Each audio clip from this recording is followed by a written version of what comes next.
feel like I say that really northernly. Barbarian.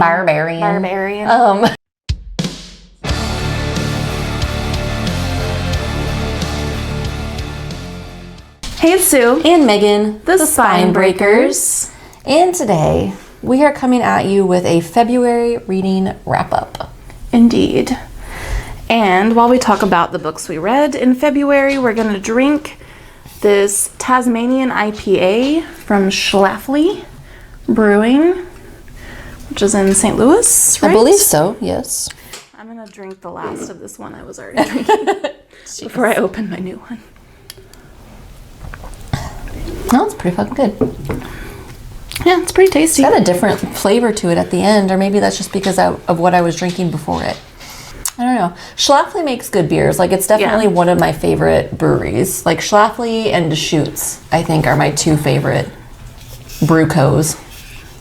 Yeah, Schlafly is always pretty solid. Mm-hmm. It's good stuff. All right. So how did you do in February? I think I read 5 books. Let me double check. Yes, I read 5 books. Nice. I finished 7 books. Damn. A couple of them were short. One was an audiobook, but finished 7 books. It was a good reading month.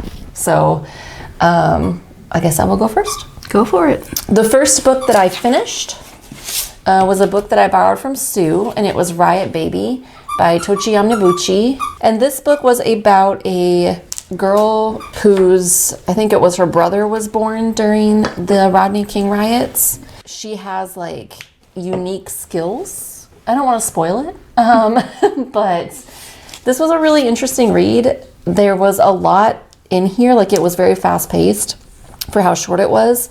And I think I was expecting, it took me a while to get oriented to what was happening in this book because I think I was expecting something different. Mm-hmm. I think I was expecting the entire book to take place during the Rodney King riots, and it doesn't. Like it, right. In the beginning it does, but then it moves on past that. This was really good though. Like there's some magical stuff in here, and the ending is so satisfying that I just wanted to be like, fuck, yes. So I gave this 4 out of 5 stars. I really enjoyed it. This was a really great read. So thank you for letting me borrow it. The first book I finished was an audiobook called Written in the Stars by Alexandria Bellefleur. It does not list the audiobook narrator, so I don't know. But this was a sweet little romance novel about these 2 women who get set up on a blind date, and they're opposites. Okay. It's an opposites attract type of romance. One of them is an astrologer, and she's kind of flighty, and and then the other one's a very like type A kind of straight-laced kind of person. And then they end up fake dating. Like their first date is a disaster. Then they end up fake dating in order to satisfy one of their brothers and the other one's family as well, to just kind of get them off their backs. Okay. About dating people. And of course they end up falling in love. But yeah, it was a sweet story. I liked it. That sounds cute. I like that. I enjoyed it. I like that. That's nice. I gave it 4 stars, I think. So the next book that I read kind of broke my heart a little bit because it was my last Octavia Butler to read before I had read her entire catalog of work. And so that was Unexpected Stories by Octavia Butler. And these were 2 stories that were published posthumously. I have a hard time saying that word. And I got this like really beautiful edition. It's very nice. It was expensive, but it's nice. Oh my gosh, it's beautiful. Like this, the dust jacket feels like velvety, and then like the end papers are they're gorgeous. It's really great quality. It's a beautiful book. Yeah, and I think this is the only print of these stories. So if they're available still, I'll link it below. It's published by Subterranean Press, yeah. Yeah, if they still have them, I'll link it below. And just like even the pages are just like thick and just beautiful paper. So if these are still available, they're worth it. I mean, it was like $45 for this, but again, it's very nice. And the only other version of it is the digital version. So would highly recommend it. Obviously, I loved this. It's Octavia Butler. There's 2 stories in here. One is Unnecessary Being and one is Child Finder. And they both kind of correspond to more well-known works that she has. So you can see in them maybe some of the precursors or some of the same common themes in those works. And Nisi Shawl did the foreword. And I just read a book by Nisi Shawl. So yeah, this was it was really great. Like I said, I was a little bit bummed out because this was the last work of hers that I got to experience for the first time. And so that kind of bummed me out a little bit, but I'm going to reread all of her stuff. So Yeah. But I think I gave that 4 or 5 stars. I don't remember. Let me see. I gave that 5 stars. 5 out of 5 stars. It was wonderful. The next book that I finally finished Yes! was King Leopold's Ghost by Adam Hochschild. And this is a nonfiction book about King Leopold II of Belgium's reign of terror, basically, in the Congo. In the late 1800s and early 1900s, he claimed a colony there, basically. And under the guise of like humanitarian work, he told everyone that he was helping the people and, civilizing them. When instead he was enslaving them and just plundering the land and basically committed genocide in that area.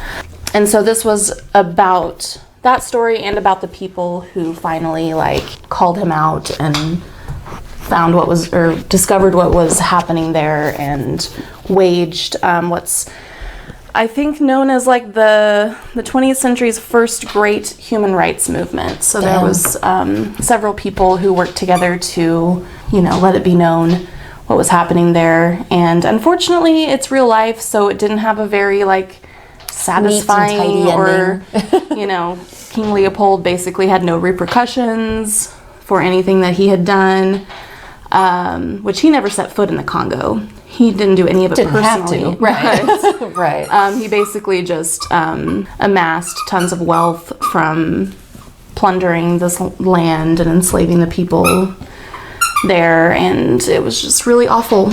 That's pretty gross. Yeah. Yeah. And sadly, the Congo is still not doing great. White Europeans, man. Yeah. Love to fucking colonize. Mm-hmm. So, but this was it was a really good story. I don't know, it's hard to recommend things like this because it's very disturbing. There's photos that are disturbing in it of people who've had their hands cut off and things because that was something that they did there, was just chop off their hands and feet and stuff, and it's just horrifying. But it is something I think people should know about. Yeah. This is related, but it's kind of a sidebar thing. Something that's really horrific gaslighting to me is that you have people who look at Africa and think of it as this underdeveloped third world country and view it in a very negative way when Africa's been really nothing but fucked over by white people for a really long time. Yeah, and so and he does mention in this book that for some reason the people who focused their human rights campaign on the Congo chose the Congo as a place to do that, maybe because it was led by Belgium or by King Leopold, who was King of Belgium, and not by Britain or anywhere where they lived. Right. But this wasn't really a unique thing. Other colonies in Africa were doing the same thing. Yeah, and that's why it's just so heinous to me that Donald Trump even called Africa a shithole country, and I'm it's a continent. It's not a country, but but I mean, I think there is definitely that view of looking at Africa and saying oh well, yeah, look at how terrible that country is. And I'm okay, but what? Because we fucked it up. Right, what could they have been if white people hadn't have stolen their people, fucked up their culture, mutilated their people? What could they have been or done? Yeah, and committed, and this was they could only estimate the numbers, but they estimated that in the Congo, after the time of King Leopold's reign, the population was cut by at least half. God. Which would have been about 10 million people who died either from murder, exposure, general abuse and mistreatment. Ugh. Yeah, so it's just awful. And like I said, that wasn't even a unique situation. No. So, and I mean, same here in the that's US what we did with to the indigenous people folks. here. Yeah. I ended up giving this 4 stars. The only reason I didn't give it 5, but I felt like the author did quite a bit of speculating about different things, which I get why he did it, but I don't know. I'm kind of like, when I'm reading a nonfiction book, I want to come to my own conclusions. I want the facts, you know? You tell me what happened and I'll draw my own conclusions. Yeah, but other than that, I thought it was really it seemed like a very good, thorough account of what happened.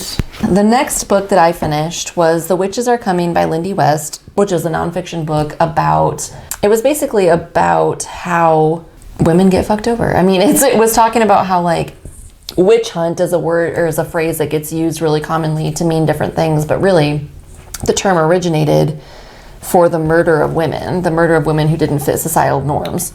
Right. And so Lindy West really explores that. I really enjoyed this book, and I feel like Lindy West, I said this in a previous video, she can turn a phrase. She's a wordsmith. And I really respect that because I like things to be very succinct but kind of snappy. And she does that, and she's very funny and very witty. I think this is an excellent book, and if you are a feminist or know women, you should read it. So I gave it 5 out of 5 stars. I would really like to read some more by Lindy West just because I really appreciated her perspective, and I also really appreciated the humor and just like the intelligence that she brought to the book. So I would absolutely read more from her. I really liked it. I gave it 5 out of 5 stars. So wow. After reading King Leopold's Ghost, I needed a bit of a palate cleanser. So I read Rafe, A Buff Male Nanny. Whoa! By Rebekah Weatherspoon. I like her. I like Rebekah Weatherspoon. Yeah, and this was like a short little romance novel about a woman who has 2, are they twins? I think they're twin daughters. And her full-time nanny, just like ups and quits. And so she needs someone to fill in as quickly as possible. So enter Rafe, a buff male nanny. And he sure fills in. He fills in. Yeah, so he agrees to take the job, and they're very attracted to each other. Oh. And yeah, romance ensues. Yeah, I really enjoyed it. It was like exactly what I needed. I've liked everything I've read by Rebekah Weatherspoon. Same. I think she's very good at writing. I mean, this one could be a little problematic because she is his employer. Right. But they do at least kind of talk about it and talk it out before they like really start anything. Yeah, I think Rebekah Weatherspoon does a good job of writing like unproblematic for the most part. Heavy emphasis on consent. Romances that are still interesting and fun. And still steamy, and like very hot. Oh yeah. Woo. Woo. Whew. Yeah, and this one had like very little conflict, and there was even a note at the beginning of it that was like, this is just pure like fluff. There's not much conflict. There was a little, but not a lot. And I was like, that's exactly what I need right now. So, and I respect that. But I enjoyed it. I think I gave it 4 stars because I was like, that's what I needed. And I don't even like romance, but I like the stuff that Rebekah Weatherspoon writes. Like, I appreciate the way that she writes romance, and I read the Beard and Bondage books that she wrote, and I liked those a lot. So yeah. The next book that I finished was Everfair by Nisi Shawl, which corresponds to Leopold's Ghost. Does. It was kind of described as an alternate history. So it was like, what if the African continent discovered or developed steam power before the United States did or before Europeans did? I don't know that it really worked as an alternate history but I also don't really know the history as well as you do, because you read that book, King Leopold's Ghost. Yeah. I honestly didn't love it. I really wanted to, and I felt like the concept was, because it was like a steampunk alternate history, and I feel like the concept was really cool. I don't love the execution. I feel like maybe Nisi Shawl was trying to do a little too much, because the characters were very flat and undeveloped for me. I didn't really care about them. There was maybe like one or two that I cared about. I had a hard time remembering all of them and what was going on with them. And there were very large like gaps. Time jumps. And you didn't really get a whole lot of context as to what happened during that jump. And so things would happen, but it would seem like they happened out of nowhere. And I was like, what? Yeah. Because last time I knew these two were doing this thing, and now they're doing this thing. Yeah. And then there was also like some like magical stuff that happened with really no context. And it could be that I don't know the context. Like it could be that it was based in African mythology and I'm just ignorant to that. But I didn't feel like the story did a good job of setting it up to where it felt like it fit within the story. It seemed like it just kind of happened and you were like, wait, where the fuck did that come from? So like I said, I could be completely ignorant to the context. Like there could be context there that I just don't know about, but I don't think the story set you up for that. So I gave it 2 out of 5 stars. I wanted to like this because the concept is really cool. But I just didn't like it. Yeah. Well, I'll go ahead and talk about that too, because I also read Everfair this month. And yeah, I agree with what you said, even knowing the context, because I had just read King Leopold's Ghost.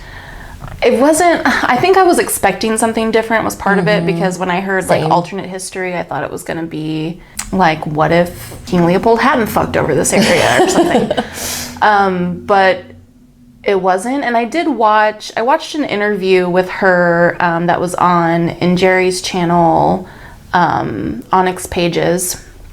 So I'll link it below. But she interviewed Nisi Shawl, and she had talked about in that interview that there were a lot of characters, but that the main character was kind of supposed to be the Congo. But I don't know. I didn't feel like I didn't feel like the land was like. No, I feel like big of a character. I feel like it was also underdeveloped. You know, I think it could have been, and I do understand once you said that, because I didn't watch that interview, but Sue told me about it, and once you said that made sense to me. But I felt like it was underdeveloped if it was supposed to be a character. You know. Yeah, and she also said that the only thing to make it alternate history, like the only thing she changed was to give them steam power. People steam power, which was interesting. I don't know. Like, I don't think I disliked it as much as you did, but I didn't really enjoy it either. I don't know. It's kind of one of those things where I'm like, did I just not get it? Like, it's possible. Yeah, and I'm wondering if that's true for me too. Yeah. But this book does have, like, not the best ratings overall, so I don't know. Yeah, I think Nisi Shawl had a really great concept, and I wish I could have gotten it. You know, like I wish I really could have gotten it, because I do think she had a really great concept. And things that I do like about what she did, I do like, there was a lot of really great queer representation in the book. And she does address the idea that like benevolent colonization, I guess is what I'll call it, like colonization to help and to save people. It's still colonization. And they do address that. So I really did. Missionary work and things like that. Right. So like benevolent colonization is still colonization, and it's really not that benevolent. Right. So I did appreciate the way that she addressed that, and I did appreciate the really great queer representation in the book, but I do feel like I was missing something. Yeah. So I think I gave it like 2.5 stars. So next I finished Lagoon by Nnedi Okorafor. Lagoon is about alien contact. So it takes place in Lagos, Nigeria, and so aliens land and they can look like whatever. So they can look just like people. Chaos kind of ensues from that. And it's unclear. What I thought was really brilliant about the book, I think Nnedi Okorafor is an incredible writer, but I think that what she did in this book, at least for me, was that she made me question the entire premise of the book. Like, was it the extraterrestrials causing chaos, or was it humans just reacting to the presence of extraterrestrials being chaotic? Right.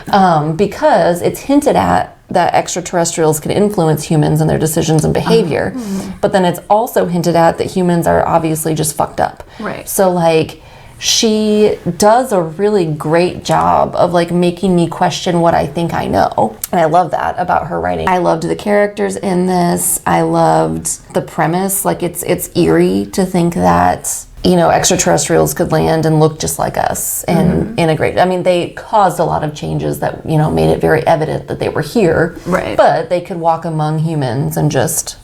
Plus, I felt like it was a really great... Nnedi Okorafor, I believe, is Nigerian. She's Nigerian American. And I think she gives a really interesting picture of Lagos, because I don't know anything about Nigeria. I've never been. I don't know much about the culture. And so I felt like she painted a really interesting picture of Lagos as a city. And in her acknowledgments at the end of the book, she says, "Thank you to Lagos for being Lagos," like for being what it is.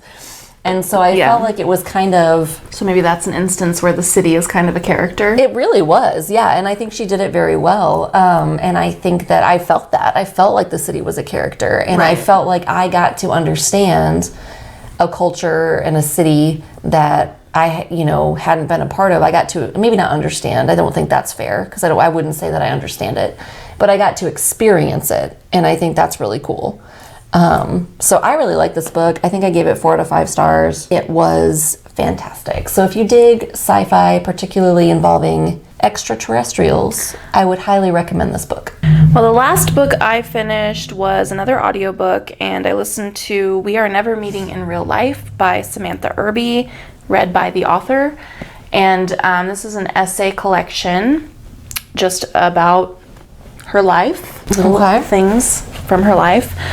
And I really enjoyed this. I had never read Samantha Irby before. I've heard of her and had wanted to read her for a little while, but she kind of has like a dry, kind of pessimistic view on the world. Love it. And I really related to that. So I really enjoyed it. I think I gave it 4 stars. So next I finished, this is my second to last book, The 100,000 Kingdoms by N.K. Jemisin, which is the first book in a trilogy, the Inheritance trilogy. Fucking N.K. Jemisin. Whatever She's so good. Oh my God, whatever kind of fantasy that this woman writes, I am 1000% about, because this book was super good. I ended up giving it 4 out of 5 stars because I was really torn between giving it 4 or giving it 5, and I'll probably go back and edit it and give it 5 stars.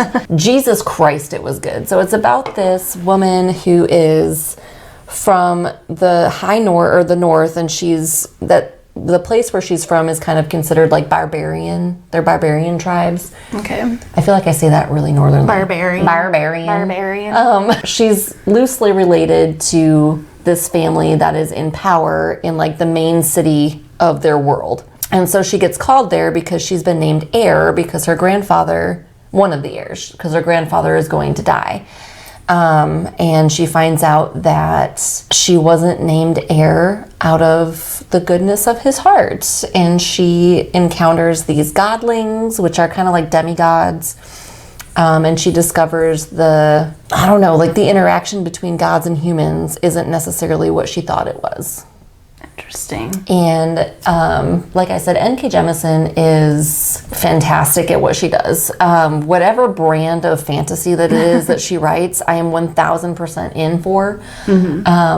And I'm reading the second book of the trilogy now because, of course, I liked it, so now I have to read all of it. Right. And I loved the main character. I loved there's a lot of characters who are very much gray. They fall into a gray area. They're neither good nor bad. They have their flaws, and I really loved that. There was also this like really steamy sex scenes between her and one of the gods. Oh. Yeah. Putting it on with a god. Yeah. I was like, ma'am, making me do things here. I'm all flustered. So yeah, I gave it 4 out of 5 stars. I probably will go back and give it 5 stars. I don't remember why. I think there was a reason why I gave it 4 stars, but I don't remember what that was now. So I'll probably give it 5 stars. It was really fantastic. And then the last book was an audiobook that I listened to called The New Jim Crow by Michelle Alexander, and it was read by Karen Chilton. And that is about the war on drugs and how racist that is, and how mass incarceration has kind of taken on the mantle of slavery. And it was an incredibly good book. It was incredibly enlightening and infuriating. And I had to take a few breaks because the war on drugs is kind of something that I care deeply about because of my profession. So anytime I read things like that, it always kind of just infuriates me even more because that's what I'm involved in. But it does a really good job of giving real case examples, of citing very good sources, really good information. This is a really incredible book. I think it should be required reading for everyone. And one thing that I thought was very interesting that I wanted to just kind of highlight was obviously Black people are incarcerated at a much higher rate than white people are for drug offenses. And so she talked about, that in reference to crack versus cocaine, which is the same drug. And how still to this day, the laws governing crack are more stringent than the laws governing cocaine, because cocaine is largely a white people drug. But then she also... a rich people drug. And a rich people drug, yeah. And so then she also talked about, the disparities in marijuana sentencing for Black versus white people.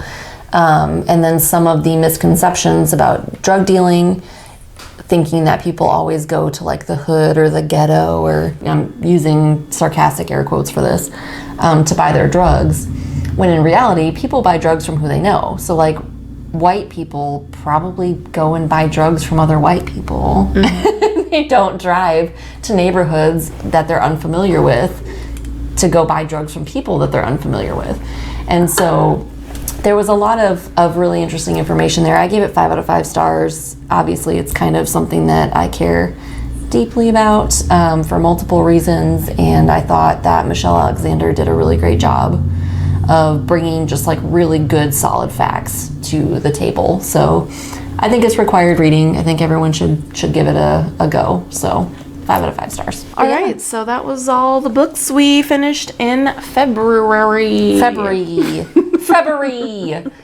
It was a good reading month for both of us, I think. Not bad. I don't know. I feel like I am kind of in a slump right now where I just feel like... you should read the Inheritance trilogy. Like I feel like I don't want to read anything. I'm just like, fuck it. If you've read any of these or have any thoughts, let us know. Let us know what you think. Let us know what you read in February. Also, we'd love to hear it. So this beer is pretty fucking good. I like it. It's a good IPA. Yeah, it's tasty. I dig it. I feel like it's not like anything special really, but it's good. And it's not especially IPA-ish to me either. Maybe my tongue is finally happening. It's finally happening. Yeah, my tongue is like, it's accustomed. I feel like it's pretty IPA. I mean, it's not like a super... It doesn't have that like Christmas tree taste though, to me. It doesn't have that like hoppy taste. It is a little bit more, I don't know if it is fruity, but it is a little bit more of a... like a tropical IPA. Flavor, I'd say. Which is kind of my favorite types of IPAs are tropical, so. Yeah, mine too, really. Well, thank you for joining us, and we will see you next time. Bye. Bye.